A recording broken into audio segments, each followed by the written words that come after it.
स्त्री के प्रति आकर्षण आमतौर पर एक प्राकृतिक अनुभव होता है जो अक्सर आपके विचारों और भावनाओं पर निर्भर करता है। अगर आकर्षण उसकी सुंदरता को लेकर है, उसकी शारीरिक बनावट को लेकर है या उसके समूचे व्यक्तित्व को लेकर है और आप उसे भुला नहीं पा रहे हैं, तब आपको यह विचार करना होगा कि इस आकर्षण को कैसे खत्म किया जाए। इस तरह के आकर्षण किसी न किसी रूप में इंद्रियों की दुर्बलता के कारण काम वासना की उपज से उत्पन्न होते हैं, जो मनुष्य को विचलन और पतन की राह पर ले जाते हैं।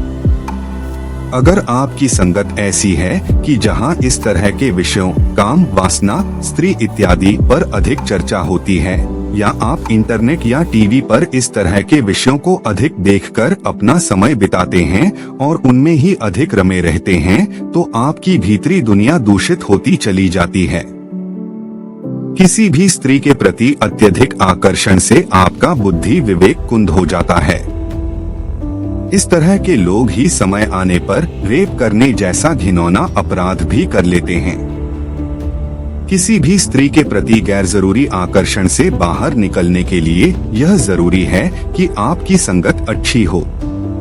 इंटरनेट पर आप अच्छी चीजों में समय बिताएं, अच्छी कहानियां पढ़ें, अच्छे बौद्धिक सभा समारोहों में जाकर अपने विवेक और चेतना को समृद्ध करें। इसका परिणाम यह होगा कि धीरे धीरे आप अपनी इस दुर्बलता से बाहर निकल पाएंगे। अपने भीतर अच्छे बुरे की पहचान करने की शक्ति आपके भीतर बढ़ेगी। यह रास्ता कठिन जरूर है पर असंभव नहीं।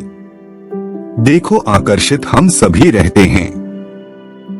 बात इतनी ही है कि हम जिसके भी प्रति आकर्षित रहते हैं वो एक आकार, रूप, नाम, व्यक्ति, वस्तु, चीज, इंसान, ऐसा कुछ होता है। कुछ भी हो सकता है। अब ये तुम्हारे संस्कारों पर, तुम्हारे मन की जो पूरी अंतर्व्यवस्था है उस पर निर्भर करता है कि तुम किस रंग, किस रूप, किस नाम, किस वस्तु के प्रति आकर्षित होगे। कुछ विशेष मत समझना इसको कि अगर तुम किसी खास लिंग की तरफ खींचते हो और दूसरे लोग हैं वो कहीं और को खींचते हैं। किसी को प्रतिष्ठा चाहिए, किसी को अपनी विचारधारा स्थापित करनी है, किसी को प्रगति चाहिए, खिंचाव सबके पास है। ऐसा कोई नहीं है जिसके पास खिंचाव न हो। रागद्वेष ये सबके पास हैं। तुम जिधर को भी खींचोगे वो संसार होगा, वो प्रकृति होगी। तुम और किसी और आकर्षित हो ही नहीं सकते। जिधर को भी जाओगे उधर को ही, संसार को ही पाओगे। संसार के अलावा क्या है जो तुमको खींचेगा, क्योंकि तुम खींचते ही तभी हो जब कुछ दिखाई दे या जब कुछ कल्पना में आए, अन्यथा तुम्हें कहाँ खिंचाव अनुभव होता है। अब होता क्या है कि अगर कोई किसी विचारधारा की तरफ खींच रहा है, अगर कोई किसी देव मूर्ति की तरफ खींच रहा है, अगर कोई सामाजिक रूप से मान्य किसी गतिविधि की ओर खींच रहा है, तो उसको अपने भीतर किसी प्रकार का कोई संशय, ग्लानि, कुंठा इत्यादि नहीं होते, बल्कि उसको ये लगता है कि ये खिंचाव तो शुभ है। शुभ ही नहीं है, नैसर्गिक है, प्राकृतिक होना ही चाहिए। ठीक, उसको प्रोत्साहित और किया जाता है कि बढ़े चलो। लेकिन मान मर्यादा, नैतिकता का जो पूरा घोल तुमने पिया है, उसके कारण जब तुम किसी स्त्री की तरफ आकर्षित होते हो तो तुमको उसमें हजार तरह की बुराइयां और कुंठाएं दिखने लगती हैं। दो लोग चले जा रहे हैं बाजार में, अगल-बगल लगा लो कि मित्र हैं।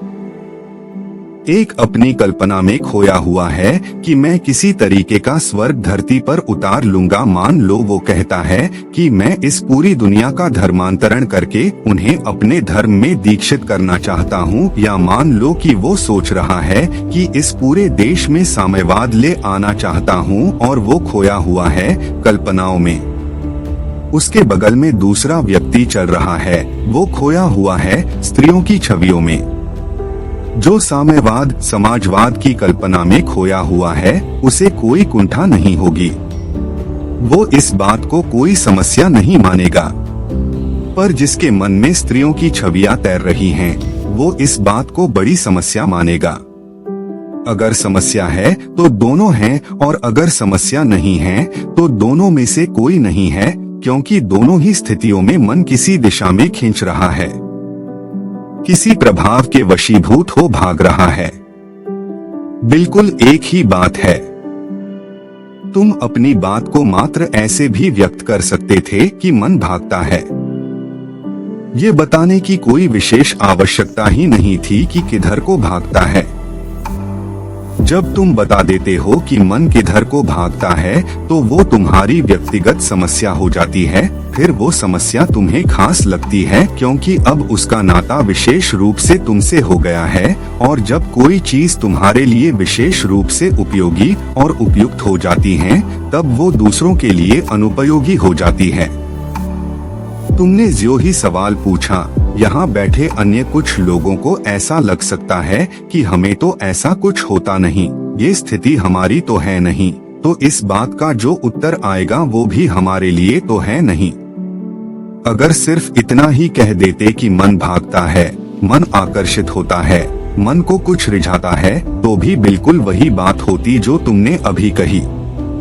देखो, मन जब भी भागेगा किसी काया, किसी आकार, किसी ऐसी वस्तु की तरफ ही तो भागेगा न, जिसका आभास होता हो, जो प्रतीत होती हो, जिसे छू सकते हो, छू न सकते हो तो कम से कम कल्पना कर सकते हो, जिसका किसी कागज पर चित्र बना सकते हो, चित्र न बना सकते हो तो कम से कम नाम लिख सकते हो। तुम ये तो नहीं कहोगे न कि मन निराकार की ओर भाग रहा है। कभी निर्गुण के प्रति आकर्षित तो नहीं हुए न तुम?